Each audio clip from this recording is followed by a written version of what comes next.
Hello दोस्तों, आज के इस डिस्कशन में हम हाल ही के इंसिडेंट को देखेंगे और यह इंसिडेंट राजस्थान के जोधपुर शहर का है। जोधपुर में एक रेप की घटना होती है और वह रेप विक्टिम जो होती है वह अपना स्टेटमेंट रिकॉर्ड कराने के लिए बार बार पुलिस स्टेशन जाती है, लेकिन उसका स्टेटमेंट रिकॉर्ड नहीं किया जाता। अंत में वह हार थक के किसी वकील साहब का सहारा लेती है।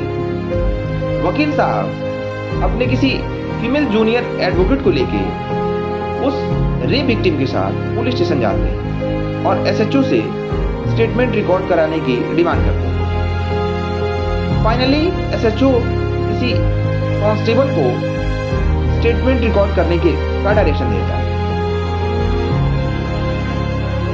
स्टेटमेंट रिकॉर्ड करते समय वह कांस्टेबल रेप विक्टिम से आधार कार्ड की डिमांड करता है। चूंकि कांस्टेबल किसी वर्दी को पहना नहीं रहता और दूसरा वह रेप विक्टिम के आधार कार्ड की डिमांड करता है, तो इस पे वकील साहब उस रेप विक्टिम को अपना आधार कार्ड डिस्क्लोज नहीं करने के लिए कहते हैं। चूंकि यह Tukaram versus state of Maharashtra की गाइडलाइंस होती है। इस पे कांस्टेबल आग बबूला हो जाता और इस सारी घटना को जाके एसएचओ को बताता है। इस पे एसएचओ उस वकील साहब के साथ बदतमीजी से पेश आने लगता और उन्हें उनकी वकालत निकाल देने जैसी बात करता है। जब वकील साहब उस एसएचओ को तमीज में रहने की बात करते हैं, तो इस पे वह उन्हें सेक्शन 151 के तहत हिरासत में लेने का डायरेक्शन देता है। अब देखते हैं कि सेक्शन 151 ऑफ द सीआरपीसी जिसकी धमकी वह एसएचओ साहब पुलिस वकील साहब को दे रहे हैं, यह सेक्शन 151 क्या कहता है? सेक्शन 151 प्रिवेंटिव डिटेंशन की बात करता है और यह जो है पुलिस ऑफिसर को यह पावर देता है कि अगर कोई कॉग्निजेबल ऑफेंस घटित होने वाला है तो इससे पहले जो व्यक्ति इस घटना को अंजाम देने वाला है उसको डिटेन कर लेना पुलिस का राइट है।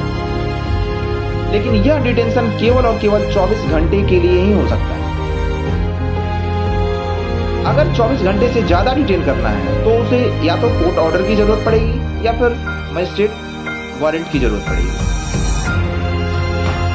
इसी सेक्शन 151 में के तहत वह एसएचओ साहब वकील साहब को डराने लगते हैं। यह घटना वहां के बार तक जाती है और बार के सारे ऑफिसर पुलिस स्टेशन पहुंचते हैं। प्रोटेस्ट स्टार्ट होता है। इसी बीच यह घटना राजस्थान हाईकोर्ट तक पहुंचती है और राजस्थान हाईकोर्ट इसके सू मोटो कॉग्निजेंस लेता और उस थाने के सारे पुलिस ऑफिसर्स को सस्पेंड करता है तथा उन्हें सॉफ्ट स्किल ट्रेनिंग का डायरेक्शन भी देता है। अब मजे की बात तो तब होगी जब वह पुलिस ऑफिसर्स अर्थात एसएचओ साहब जो वकील साहब से बदतमीजी से पेश आ रहे थे उसी हाई कोर्ट में उसी वकील साहब के अगेंस्ट पेश होंगे। आगे क्या होगा इसको आगे देखेंगे, लेकिन इस इंसिडेंट से हमें सीखने की जरूरत है कि अगर किसी व्यक्ति के साथ इस तरह की घटना होती है, अगर पुलिस स्टेशन में इस तरह की घटना सामने आ जाए, तो ऐसे में सबसे फर्स्ट प्रायोरिटी एविडेंस कलेक्शन पे देना है।